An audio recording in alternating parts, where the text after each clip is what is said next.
지난 주일날 이제 친교 시간에 어르신들은 교인들은 대부분 다 가지고 남아 있는 몇 분들이 있어가지고 그분들하고 이런저런 이제 얘기를 좀 나눴었는데요. 그때 나눴던 얘기 가운데 어떤 분이 무슨 얘기를 하냐면 자기는 솔직하게 얘기해가지고 예수님의 부활이나 동정녀 탄생 같은 것은 믿어지지가 않는다고 이렇게 얘기하시는 분이 계셨어요. 굉장히 솔직한 얘기죠. 사실은 부활일도 그렇고 동정녀 탄생도 그렇고 또 성경에 나와 있는 여러 가지 오병이어 사건이나 이런 것들이 믿어지는 게 사실은 쉽지 않은 것입니다. 그리고 실제로 또 기독교를 비판하시는 분들 가운데서는 주로 이제 성경에 나와 있는 건 어떻게 보면 좀 동화 같은 그런 얘기들이 있다고 하는 것을 문제 삼으면서 기독교가 참 좋은 종교인데 성경에 나와 있는 그렇게 좀 말도 안 되는 이상한 얘기들 때문에 기독교의 좋은 점이 좀 이렇게 깎아진다 이런 얘기 하시는 분들도 계세요. 오늘 새벽에 나오신 우리 성도님들은 부활을 믿으십니까? 우리가 만약에 예수님의 부활이 조금도 의심하지 않고 100% 완벽하게 믿어진다 그러면 사실은 이게 하나님의 은혜예요, 은혜. 저도 어렸을 때 이제 막 신학교 들어가가지고 예수님의 부활에 대해서 고민을 많이 했어요. 그게 역사적인 사실인가? 이런 고민을 많이 했는데 예전에 제가 한번 부활절에 말씀드린 것 같아요. 제가 이런저런 책을 읽다 한 책을 발견을 했는데 그 책에 보니까 그 예수님의 부활에 대한 역사적인 그 증거를 이렇게 소개를 해놨더라고요. 그러면서 이것이 예수님께서 부활하셨다고 하는 것을 거부할 수 없는 증거다 이렇게 설명을 해야 하는데 그게 뭐냐면 제자들의 변화였어요. 예수님의 제자들은 예수님이 이 땅에서 공생애 3년을 사실 때 따라다녔는데 따라다닐 때 예수님을 정말 예수님으로 믿고 따라다닌 게 아니었습니다. 예수님께서 세상적인 왕이 되면 다 한 자리 해먹을 욕심으로 인간적인 욕심으로 예수님을 다 따라다녔었죠. 그러다가 예수님께서 대제사장이 보낸 군병들에 의해서 체포되고 십자가에 달려 돌아가실 때 어떻게 했나요? 다 도망쳐 버렸어요. 이제 그런데 그렇게 했던 제자들이 그렇게 다 도망쳐 버리고 예수님 공생 기간 동안 예수님을 특별히 잘 믿지도 않았던 사람들이 나중에 얼마 지나지 않아 가지고 다 다시 돌아와 가지고 완전히 변해서 어떻게 했나요? 목숨을 걸고 예수님을 증언하기 시작했어요. 그런데 그 증언한 내용이 뭐였냐면 예수님이 부활하셨다라고 하는 거예요. 부활하셨다. 그러니까 그 책에 보면 그런 얘기를 합니다. 어떻게 지극히 세속적인 욕심을 가지고 예수님을 따라다녔던 사람들 그리고 예수님께서 돌아가셨던 순간에 다 도망쳤던 사람들이 갑자기 변해가지고 예수님에 대해서 증언하기 시작하고 예수님 부활을 증언했을까? 어떤 거짓말을 한 것일까? 이런 고민을 하는데 거짓말할 수는 없어요. 왜 그러냐? 그 사람들이 나중에 다 순교했기 때문에.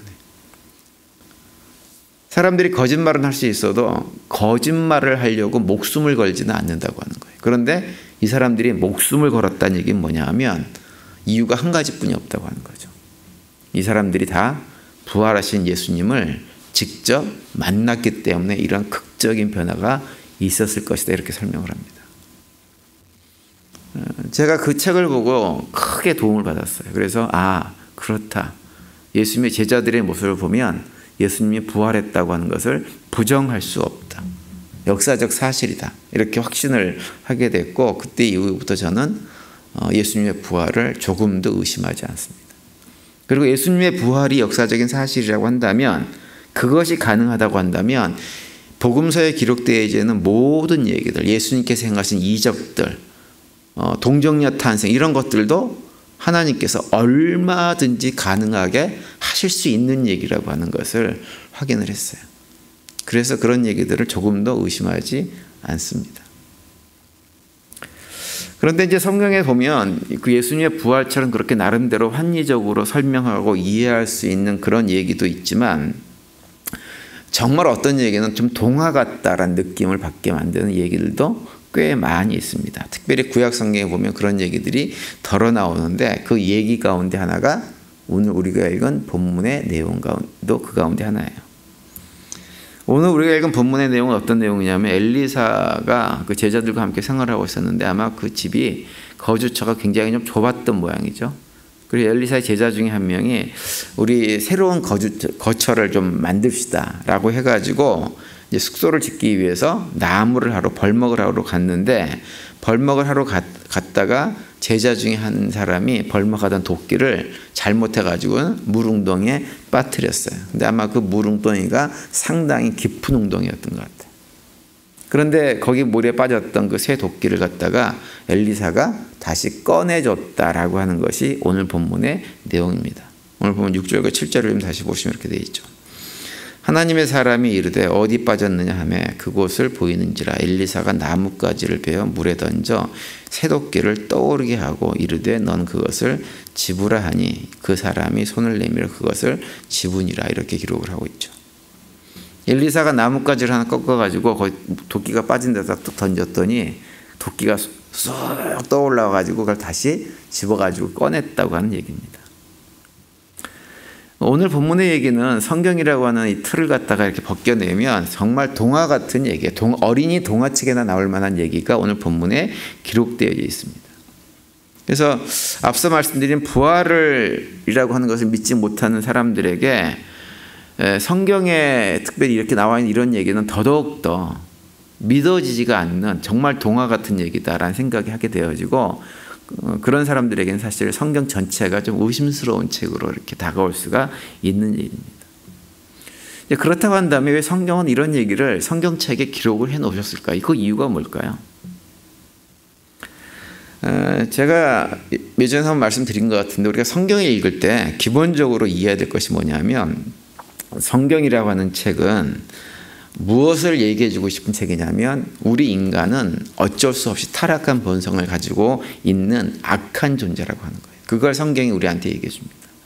우리 인간의 본질, 본성을 가장 정확하게 보여주는 책이 성경이에요. 성경만큼 우리 인간이 어떤 존재인지를 얘기해 주는 책이 이 세상에 없습니다. 다 나름대로 인간을 아름답게 묘사를 해줘요.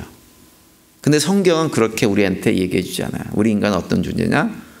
하나님의 은혜가 아니면 결코 구원받을 수 없고 그 삶을 평화롭게도 살 수 없는 끊임없이 갈등과 전쟁과 이런 것으로 스스로 망하는 길로 갈 수밖에 없는 그런 존재다라고 하는 것을 성경이 얘기해 줍니다. 그런데 그런 우리 인간들을 성경은 뭐라고 얘기하냐? 하나님이 우리를 불쌍히 여기시고 사랑하신다. 이 얘기를 해주는 책이 성경이에요. 그래서 그렇게 타락한 본성을 가지고 악한 모습을 가지고 끊임없이 서로 간의 어떤 갈등, 전쟁 이런 걸 통해 가지고 지옥으로 삶을 점점점 들어가는 인간을 구원하시기 위해서 하나님께서 많은 일을 하셨다. 선지자를 보내주시기도 하고 그래서 야단을 치기도 하고 또 어떤 고난의 자리에 떨어뜨려가지고 그 자신들을 돌아보고 회개하게 만들기도 하고 여러 가지 많은 일들을 하셨다라고 하는 것이 성경의 얘기죠. 그런데 이제 한 걸음 더 나가서 하나님께서 그렇게 하셨음에도 불구하고 뭘 하셔도 그 타락한 인간들이 결국은 어떻게 해요? 돌아오지 않아요. 스스로 그들의 발걸음을 돌이킬지 모르는 것이 우리 인간이에요. 그래서 성경 곳곳에 어떤 얘기를 심어놨냐면 그런 우리 인간들을 궁극적으로 구원할 어떤 분을 우리에게 보내주시겠다고 반복해서 우리한테 보여줍니다. 여러 가지 얘기를 통해 가지고. 그 얘기 가운데 대표적인 것이 이사야 11장에 있는 말씀이나 53장, 이사야 53장에 있는 그런 말씀들, 미가서에 있는 이런 말씀들이 그런 얘기들이에요. 이사야 11장 1절에 보면 이렇게 돼 있죠. 이새의 줄기에서 한 싹이 나며 그 뿌리에서 한 가지가 나서 결실할 것이요. 이게 누구 얘기를 하는 건가요? 예수님에 대한 얘기를 하는 거예요. 예수님에 대한 얘기. 이사야 53장 2절에 보시면 이렇게 되어 있습니다. 그는 주 앞에서 자라나기를 연한 순 같고 마른 땅에서 나온 뿌리 같아서 고운 모양도 없고 풍채도 없은즉 우리가 보기에 흠모할 만한 아름다운 것이 없도다. 이렇게 말씀하고 있어요. 누구에 대한 얘기인가요? 예수님에 대한 얘기예요.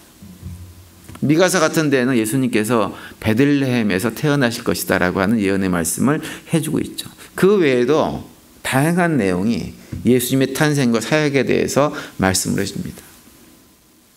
특별히 창세기 3장 15절에서는 아담과 하와가 사단의 뱀의 미혹에 빠져가지고 결국 선악과를 따먹은 이후에 하나님께서 심판을 하시면서 뱀을 심판하실 때 그런 얘기를 하죠. 너는 여자의 후손에 등장을 해가지고 너의 머리를 짓이겨 버릴 것이다. 너는 여자의 후손의 발꿈치를 살짝 물겠지만 그 여자의 후손이 너의 머리를 짓이겨서 죽여버릴 것이다 라고 하는 말씀을 하세요. 그때 그 얘기는 누구 얘기냐면 바로 예수님께서 등장을 하셔서 사단을 완전히 정복하고 죽여서 자기 백성을 다시 하나님 백성으로 만드실 것을 말씀하신 거예요. 이게 원시복음이라고 하는 것이 창세기 3장 15절이죠. 그런 얘기들이 곳곳에 성경에 숨어져 있습니다. 그래서 우리가 구약 성경을 특별히 읽을 때 문맥하고 관계없이 맥락이 안 맞는 이상한 얘기, 동화 같은 얘기가 툭 튀어나오면 그 얘기를 어떻게 이해하면 되냐면 요 얘기는 분명히 예수님에 관한 얘기일 것이다 라고 생각하고 성경을 읽고 묵상하면 그 의미를 갖다가 쉽게 깨달아 알 수가 있게 되어집니다. 그런데 오늘 본문에 나온 얘기도 바로 그와 같은 얘기를 우리한테 해주고 있는 거예요. 예전에 한번 제가 설명을 또 드렸는데 이것도 성경에서 이 물 웅덩이와 같은 물이 무엇을 상징한다고 얘기했나요? 물이라고 하는 것은 뭘 의미하냐면 우리 인간이 저질러내는 온갖 죄악들을 의미하는 것이 물입니다. 그래서 노아 홍수 같은 경우도 물의 심판이잖아요. 물의 심판, 그죠? 물에 완전히 빠져 죽는 심판이 노아 홍수 심판인데 그 물이라고 하는 것은 무엇이냐? 하나님께서 뭐 비를 많이 내려가지고 물에 빠져 죽게 하는 이것이 아니라 인간의 상태가, 인간의 죄악의 상태가 차고 넘쳐서 인간 스스로 그 죄악 속에 빠져 죽는 얘기가 노아 홍수 얘기인 거예요. 그렇게 될 것이라고 하는 거죠. 그런데 그렇게 죽어야 마땅한 인간들을 하나님께서 노아의 가족을 특별히 선택해서 그들을 구원해서 그들을 방주에 담아서 구원해 내시는데 그 방주가 누굴 의미하냐면 바로 예수 그리스도를 상징하는 것입니다. 우리가 세례를 받을 때 어떻게 해요? 물에 들어갔다가 나오죠. 우리는 물론 우리는 세례를 갖다가 침례를 안 하지만 침례를 하는 것은 물을 들어갔다가 나온단 말이에요. 그죠? 세례 요한이 베푼 세례가 그런 침례였어요. 근데 물에 들어가는 이유는 뭐냐면 물이라고 하는 우리 죄, 본래 우리는 어떤 존재냐? 우리가 저지른 죄의 악으로 물에 들어가는 것처럼 죽어야 마땅한 존재라고 하는 거예요. 그런데 하나님의 은혜로 다시 되살려지는 것이 들어갔다가 나오는 것을 보여주는 것입니다. 그것이 세례예요. 그래서 물은 무엇을 얘기하냐면 그렇게 죄악으로 가득 찬 우리의 삶의 자리를 얘기하는 거죠. 그런데 여기서 새도끼가 그 물에 빠졌어요. 그럼 그 새도끼가 다시 물로 스스로 떠오를 수 있는 방법이 있어요? 없어요? 없어요. 그걸 끝이에요. 그 물에 빠진 새도끼는 누굴 의미할까요? 우리들을 얘기하는 우리들을. 타락으로 물에 빠져서 우리 죄악으로 스스로 그 안에 빠져가지고 죽어 마땅해야 될 우리들인데 엘리사가 뭘 던져요? 나뭇가지 하나를 던져가지고 도끼가 떠오르게 만들어요. 그 나뭇가지는 뭘 상징할까요? 예수 그리스도의 십자가를 상징하는 거예요. 십자가를. 그래서 여기서 나뭇가지로 번역된 단어가 엣즈라고 하는 단어인데요. 이 엣즈라는 단어가 구약 성경에 보면 나뭇가지로 번역되기보다는 주로 무엇으로 번역되냐면 나무로 번역됩니다. 창세기 1장 12절에서 하나님께서 세상을 창조하실 때 열매 맺는 나무를 만드셨다라고 되어 있을 때 그 나무가 엣즈예요. 엣즈. 그리고 특별히 엣즈라고 하는 단어는 사람을 죽이는 형틀로도 언급이 되어집니다. 신명기 21장 22절에 보면 이렇게 되어 있죠. 사람이 만일 죽을 죄를 범함으로 내가 그를 죽여 나무 위에 달거든 이렇게 되는데 여기서 나무가 뭐냐면 바로 형틀인데 이 형틀이라고 번역된 나무로 번역된 단어가 엣즈예요. 그러니까 오늘 본문에서 웅덩이에다가 나무를 던졌다는 얘기는 뭐예요? 나무 가지가 아니라 나무고 그 나무는 예수 그리스도가 돌아가신 십자가 형틀을 의미하는 거예요. 그래서 그 십자가 형틀로 인해 가지고 죽은 존재인 우리가 어떻게 해요? 다시 떠올라서 구원을 받게 될 것이다 라고 하는 얘기를 오늘 본문이 우리에게 해주고 있는 것입니다. 그래서 우리 모두는 하나님의 그 은혜, 예수 그리스도의 은혜로 구원을 받은 사람들이라고 하는 것이죠. 그 얘기를 다시 한번 우리에게 들려주고 이 오늘 본문의 얘기는 그러한 일이 예수 그리스도가 오시면 일어나게 될 것을 우리에게 보여주는, 암시해주는 얘기라고 할 수가 있습니다. 따라서 오늘 하루 지내시면서 우리가 그 하나님의 은혜, 특별히 예수 그리스도의 십자가의 죽음이라고 하는 대속의 은혜로 구원받아서 지금 이 자리 하나님 백성으로 살아가고 있음을 고백하는 가운데 하루의 삶을 살아가는 우리 모두가 되시기를 바랍니다. 그래서 그런 고백 가운데 감사가 넘치는 하루가 될 수 있게 되길 바라고요. 주님과 동행하시면서 더 주님께 주시는 평강을 누리는 복된 하루가 되시기를 간절히 축원을 드립니다.